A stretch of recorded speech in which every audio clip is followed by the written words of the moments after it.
വൈകുന്നേരം. പഴയ വീടിന്റെ മുകളിലെ മുറി വൃത്തിയാക്കുകയായിരുന്നു സിദ്ധാർത്ഥ്. പൊടി പിടിച്ച പുസ്തകങ്ങൾ, പഴയ ഫോട്ടോകൾ, മറന്നുപോയ ഓർമ്മകൾ.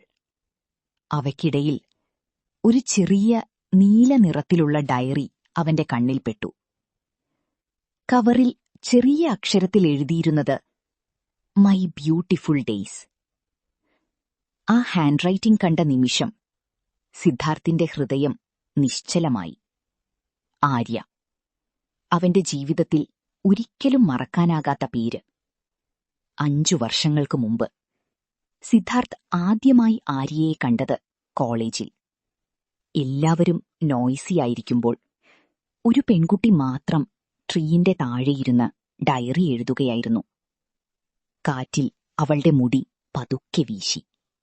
സിദ്ധാർത്ഥ് അവളെ നോക്കി നിന്നു. പെട്ടെന്നവൾ തല ഉയർത്തി. എന്താ?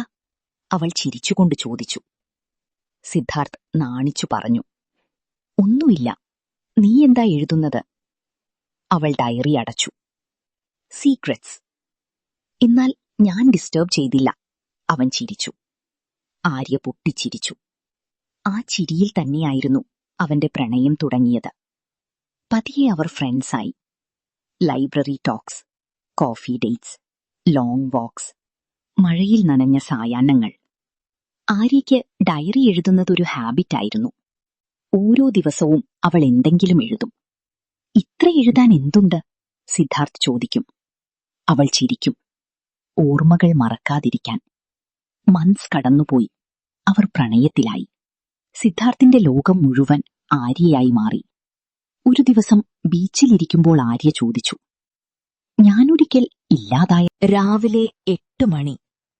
നഗരം മുഴുവൻ തിരക്കിലായിരുന്നു. School buses, office rush, rain soaked roads. പക്ഷേ ആ തിരക്കിനിടയിൽ ഒരു പഴയ ബസ് സ്റ്റോപ്പിൽ നിശബ്ദമായി നിൽക്കുകയായിരുന്നു വിക്രം. കയ്യിലൊരു ചൂട് ചായ. കണ്ണുകൾ റോഡിലേക്കാണ്. കാരണം 5 വർഷം കഴിഞ്ഞിട്ടും അവൻ ഇന്നും ഒരാളെ കാത്തിരിക്കുകയായിരുന്നു. കാവ്യ. 5 വർഷങ്ങൾക്ക് മുമ്പ് വിക്രം ആദ്യമായി കാവ്യയെ കണ്ടത് അതേ ബസ് സ്റ്റോപ്പിലായിരുന്നു. മഴ പെയ്യുന്ന രാവിലെ. എല്ലാവരും മഴയിൽ നിന്ന് രക്ഷപ്പെടാൻ ഓടുമ്പോൾ ഒരു പെൺകുട്ടി മാത്രം മഴയിൽ കൈനീട്ടി നിൽക്കുകയായിരുന്നു. അവളുടെ മുഖത്ത് ഒരു കുഞ്ഞിന്റെ സന്തോഷം. വിക്രം അവളെ നോക്കി ചിരിച്ചു. മഴയിൽ നനഞ്ഞാൽ ഫീവർ വരും, അവൻ പറഞ്ഞു. ശീർഷകം: മഴയിൽ എഴുതിയ പ്രണയം. മഴ പതുക്കെ വീഴുന്ന ഒരു വൈകുന്നേരമായിരുന്നു അത്. ചായക്കടയുടെ മുന്നിൽ നനഞ്ഞു നിൽക്കുന്ന ആ പെൺകുട്ടിയെ ആദ്യം കണ്ട നിമിഷം തന്നെ അർജുൻ അറിയാതെ തന്നെ നിശ്വാസം നിർത്തി. അവളുടെ പേര് അനു. കണ്ണുകളിൽ ഒരു ശാന്തമായ ദുഃഖം, മുഖത്ത് പറയാതെ പറഞ്ഞു പോകുന്ന 1000 കഥകൾ. അർജുൻ ഒരെഴുത്തുകാരനായിരുന്നു, വാക്കുകളെ പ്രണയിച്ച ഒരാൾ. പക്ഷേ ജീവിതത്തിൽ പ്രണയം എന്നത് ഇതുവരെ അനുഭവിച്ചിട്ടില്ലായിരുന്നു. അനു ദിവസവും അതേ സമയത്ത് ആ ചായക്കടയിൽ വരും. മഴയുണ്ടായാലും ഇല്ലായാലും. ചായ കുടിക്കും, പുസ്തകം തുറക്കും, പിന്നെ ലോകത്തോട് ബന്ധമില്ലാത്ത ഒരാളായി മാറും. ഒരു ദിവസം ധൈര്യം കൂട്ടി അർജുൻ ചോദിച്ചു, നിനക്ക് മഴ ഇഷ്ടമാണോ? അനു ചെറുതായി ചിരിച്ചു. മഴയെ ഇഷ്ടപ്പെടാത്തവരുണ്ടോ? ആ ചിരിയായിരുന്നു അർജുൻ തന്റെ ജീവിതത്തിൽ ആദ്യമായി ഒരു കഥയേക്കാൾ അധികം പ്രണയിച്ചത്. മഴയും വാക്കുകളും. അവർ സുഹൃത്തുക്കളായി. ചായക്കട അവരുടെ ലോകമായി. അർജുൻ തന്റെ എഴുത്തുകൾ അനുവിനായി വായിച്ചു കേൾപ്പിച്ചു. അനു തന്റെ നിശബ്ദതകൾ അവന് സമ്മാനിച്ചു. അവൾ പറഞ്ഞു, ചില സ്നേഹങ്ങൾ പറയാതെ തന്നെ മനസ്സിലാക്കണം. അർജുൻ അന്നാണ് മനസ്സിലാക്കിയത്, പ്രണയം എന്നും വലിയ വാക്കുകളല്ല, ചെറിയ നിമിഷങ്ങളാണ്. മഴയത്തൊരുമിച്ച് നടക്കുമ്പോൾ അനുവിന്റെ കൈ അവന്റെ കൈയിൽ തട്ടിയ നിമിഷം, ആ സ്പർശത്തിൽ ഒരു ജീവിതം മുഴുവൻ അവൻ കണ്ടു. വിടവാങ്ങലിന്റെ നിശബ്ദത. ഒരു ദിവസം അനു വന്നില്ല.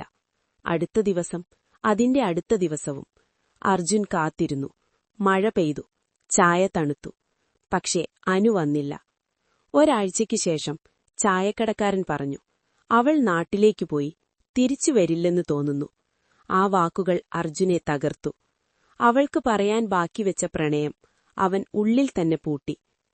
വർഷങ്ങൾക്കു ശേഷം അർജുൻ പ്രശസ്തനായ എഴുത്തുകാരനായി. ഒരു പുസ്തകം, മഴയിൽ എഴുതിയ പ്രണയം, വായനക്കാരുടെ ഹൃദയം കീഴടക്കി. ഒരു പുസ്തക പ്രകാശന ദിവസം ജനക്കൂട്ടത്തിനിടയിൽ നിന്ന് ഒരാൾ മുന്നോട്ടു വന്നു. കണ്ണുകൾ. അത് അവളായിരുന്നു, അനു. കണ്ണീരോടെ അവൾ പറഞ്ഞു, "ഈ കഥ, ഇത് നമ്മളല്ലേ?"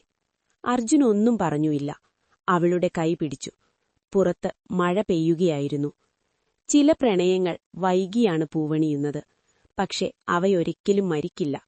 അവസാനം മഴ വീണ്ടും പെയ്യുമ്പോൾ അവർ വീണ്ടും തുടങ്ങി. ഇസാവരെ വിടവാങ്ങലില്ല.